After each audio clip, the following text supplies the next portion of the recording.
Assalamualaikum warahmatullahi wabarakatuh. Kami di sini akan presentasi tugas PCKI elemen 3.3 dan 3.4. Kelompok 6 dengan anggota Fajar Arif Hidayah, Fardani Trio Firmansyah, Fatimah Zahra, dan Febriana Septia. Langsung ke materi. Untuk 3.3, apa saja yang digunakan untuk membuat atau mendekor ghetto, tortoise, and cake? Yaitu yang pertama ada round metal dish atau lesi susan, yang kedua spatula, yang ketiga knife, yang keempat piping bag, yang kelima mold, yang keenam storage tray, yang ketujuh cardboard base, yang kedelapan stencil, yang kesembilan clear acetate, ke-10 blaze chiller, yang ke-11 cool room, yang ke-12 freezer. Untuk round metal dish atau lesi susan bertujuan agar memudahkan memberi bahan penutup pada cake atau tortoise atau ghetto. Untuk piping bag sendiri fungsinya untuk menghias, bisa menggunakan banyak macam splitnya.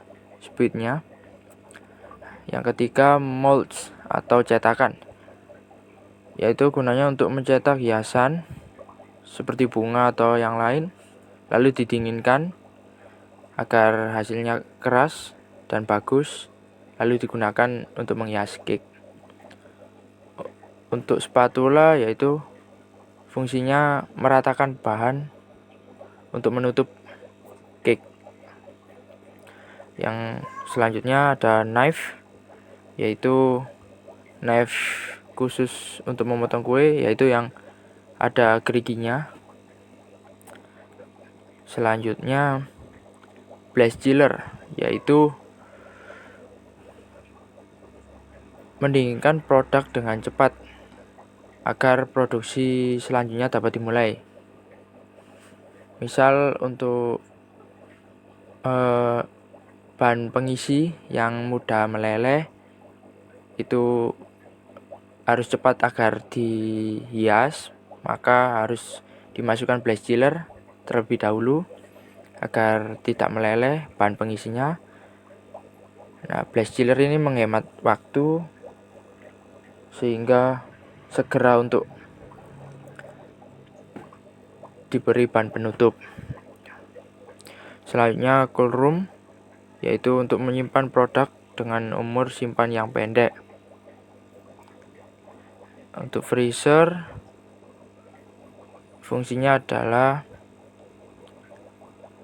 menahan produk dalam penangguhan untuk dijual di kemudian hari, karena freezer sangat membantu pengawetan cake dan menjaga biaya produksi tetap rendah karena tidak terlalu banyak cake yang terbuang atau rusak. Untuk selanjutnya storage tray, yaitu untuk menempatkan produk rakitan atau produk cake dan dibawa ke tempat penyimpanan. Stencil untuk menandai atau hiasan menyatu pada kue dalam desain tertentu.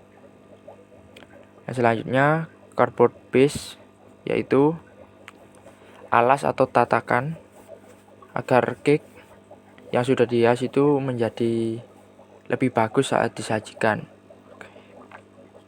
Clear acetate digunakan untuk melapisi cetakan yang memiliki isian mousse di atas kue.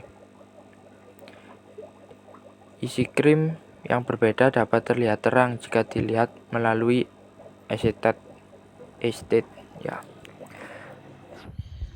Di sini saya Fardani akan menjelaskan tentang 3.4, yaitu gunakan teknik yang benar untuk mendekor kue untuk ghetto, tortoise, and cake. Peran dari pastry cook atau patissier yang kompeten adalah menafsirkan instruksi kemudian meniru apa yang telah ditulis, yaitu 1. Pemotongan kue. Kedua, mengisi bola jus untuk gaduh ST honor agar isian krim tidak menyebabkan toffee rontok.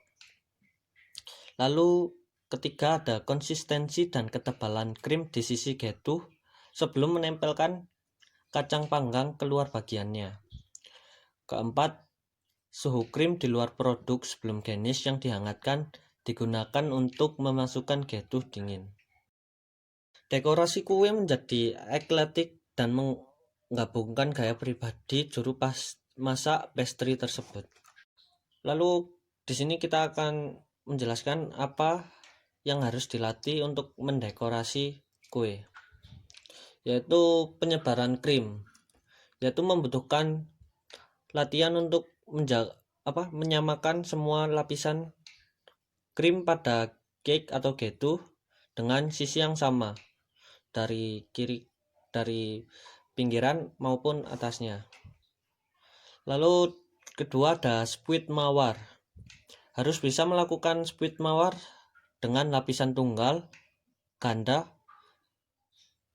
dan semuanya harus berukuran sama. Ukuran harus seimbang dengan kue tersebut. Lalu ketiga, ada mengkeriting coklat. Coklat yang ditempa dengan benar atau ditemper dengan benar dapat dicukur dan digulung saat diletakkan di pendingin. Diperlukan perencanaan, praktik, dan keahlian untuk dapat melaksanakan tindakan ini, karena tidak semua orang bisa untuk mentemper coklat dengan benar, makanya kita harus melatih hal tersebut. Lalu keempat, ada enrobing, tindakan mengoleskan glazier atau icing atau ganache ke bagian luar kue sehingga penutupnya menutupi bagian luar kue sepenuhnya. Temperatur yang tepat perlu dicapai karena 1. Jika glazier terlalu panas, maka kue bisa rontok atau akan rontok. Kedua, jika terlalu dingin, tidak akan berfungsi dengan baik dan glazier akan terlalu tebal saat disetel. Karena dingin, jadi susah untuk disetelnya atau diaplikasikan kepada kue tersebut. Berikutnya akan dijelaskan oleh teman saya. Saya Fatima Azhara akan melanjutkan presentasi yang telah dijelaskan oleh Fardani, yaitu tentang keterampilan dekorasi yang perlu dilatih. Yang kelima, konsistensi desain. Saat mendekorasi, pertimbangan tertentu perlu diperhitungkan. Contohnya, simetri. Saat mendekorasi harus simetris agar hasil bagus dan rapi serta membuat konsumen puas. Kemudian konsistensi dalam ukuran dekorasi. Saat menghias kita harus konsisten. Misal membentuk bunga mawar. Jika membentuk bunga mawar, hasilnya harus sama semua agar rapi dan indah. Kemudian ada keseimbangan di seluruh produk. Produk harus seimbang saat didekorasi agar hasilnya tidak rame. Yang keenam, banyak kue dan gato terlihat spektakuler setelah selesai. Beberapa lapis kue dan isian yang telah di-enroll dan didekorasi. Yang ketujuh, pemotongan, layering, dan masking. Kue dan terutama gato membutuhkan usaha yang terkonsentrasi untuk memotong secara rata, lurus, dan rapi. Sebelum spons dapat dilapisi dengan isian dan topping yang dipilih, spons harus dipotong dengan pisau bergerigi menjadi lapisan ukuran rata horizontal yang sesuai. Dibutuhkan latihan untuk menguasai potongan lurus, tetapi itu membuat semua perbedaan dalam presentasi. Setelah dipotong, perlu ditutup untuk mencegah pengeringan hingga siap digunakan. Isi harus ditimbang atau dibagi rata untuk mendapatkan hasil yang diinginkan. Setiap lapisan harus diratakan dengan pisau palet engkol atau lurus sehingga semua tingkatnya rata. Bagian atas dan samping membutuhkan banyak keterampilan karena mereka harus lurus untuk presentasi terbaik. Ini disebut masking. pelapisan. Setelah selesai, sisi-sisinya dapat ditutup dengan kacang panggang, cukur coklat dan ratus ribu tetesan gula berwarna kecil. Dan bagian atasnya dihiasi dengan dekorasi yang sesuai. Saat melapisi dengan ganas atau glasir, kue harus ditempatkan di rak kawat untuk dikeringkan dengan nampan di bawahnya untuk mengumpulkan ekstra. Ingat, tidak ada yang harus terbuang di dapur. Gunakan kain yang dibasahi atau tisu untuk membersihkan pisau dari tambalan atau lapisan yang lengket sebelum pemotongan berikutnya. Ingat, setiap potongan harus berukuran sama untuk keperluan penyajian dan kontrol porsi. Kue terkadang bisa dibekukan untuk memudahkan penyajiannya. Catatan, pisau harus tajam agar kue tidak rata dan dekorasi tidak rusak di sela-sela pemotongan. Terima kasih.